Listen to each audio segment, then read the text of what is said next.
Video tutorial on how to use a stapler.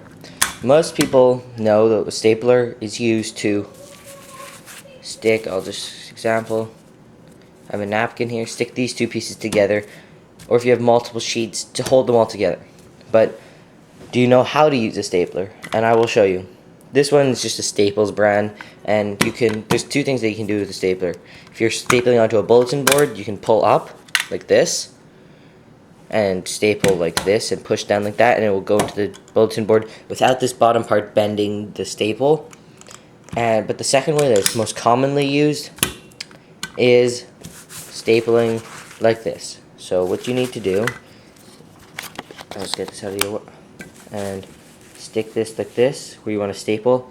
Make sure that it's right under this thing, because this is basically where the staple, just like half a millimeter in on each side, to where the staple is actually going to land. So you either put it on the corner like this, it looks nicer, or you put it like this, or like parallel with the actual side of the napkin, and then you push the staple down and hear a click. That's when the staple just goes through the paper. And the second one is when it actually bends and goes through all the papers and bends on the bottom part. So then you lift it up, it'll make a click because the next staple goes in, and you move it, and you have a staple right here, and it shows